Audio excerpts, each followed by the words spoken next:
ఈపీఎఫ్లో కొత్త అలర్ట్ అనేది వచ్చింది. ఇది 10 డేస్ బ్యాకే వచ్చింది. నేను ఆల్రెడీ ఒక వీడియో పోస్ట్ చేశాను. దానికి రెస్పాన్స్ కూడా బాగానే వచ్చింది. మళ్ళీ చేస్తున్నాను.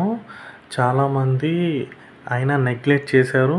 చాలామంది అకౌంట్స్ మళ్ళీ బ్లాక్ అయ్యాయి క్లెయిమ్స్ చేసుకోవడానికి లేకుండా. వాళ్ళు మళ్ళీ నన్ను కాంటాక్ట్ అయ్యారు. వాళ్ళకి మళ్ళీ నామినేషన్ చేసి అన్బ్లాక్ చేశాము. అయితే ఇంకా ఎవరైతే చేయించుకోలేదో వాళ్ళు ఎవరైనా ఉంటే మనకు కాంటాక్ట్ అవ్వండి, చేసి పెడతాము. ఒకవేళ చేయించుకోకపోతే ఏమవుతుందో ఒక స్క్రీన్‌షాట్ చూడండి, చూపిస్తున్నాను.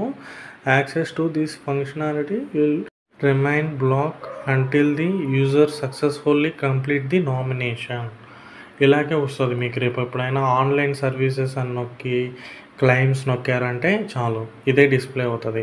సో ఇలా కాకుండా ఉండాలి అనుకుంటే ఇప్పుడే ఈ నామినేషన్ చేసుకోండి.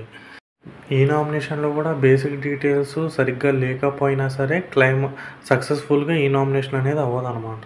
ఫామ్ 13 అంటే ఇంక మీకు తెలిసిందే, అడ్వాన్స్ అనమాట. ఎప్పుడు కావాలంటే అప్పుడు మనం అప్లై చేసుకునేది ఇది.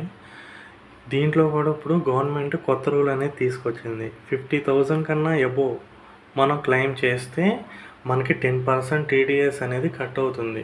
ఫామ్ 19లో కూడా సేమ్ 10% అంటే మనం 50,000 విత్డ్రా పెడితే 5K అనేది టీడీఎస్ అని కింద పోతుందన్నమాట.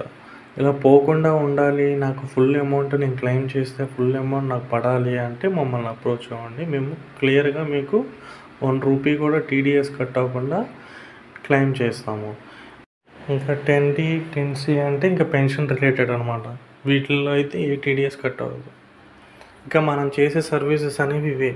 మెంబర్ ఐడి డిలీట్ చేయాలి అంటే వాళ్ళు డబ్బులు క్లెయిమ్ చేయకూడదు, ప్లస్ ట్రాన్స్ఫర్ కూడా చేయకూడదు అదే మెంబర్ ఐడిలో నుంచి. అలా చేస్తే వాళ్ళ మెంబర్ ఐడి అనేది డిలీట్ కాదు అన్నమాట. మరి ఎవరికి డిలీట్ అవుతుంది? ఎవరైతే 1 మంత్ సర్వీస్ చేశారు, లేదా అసలు మాకేం తెలియదండి బట్ వాళ్ళు మెంబర్ ఐడి అనేది క్రియేట్ చేస్తారు మా సర్వీస్ హిస్టరీలో అనుకున్న వాళ్ళకి మాత్రం ఇది ఇమ్మీడియట్గా డిలీట్ అవుతుంది. దీంట్లో 3 స్టేజెస్ అనేది ఉంటాయి. DA, SS, APFC.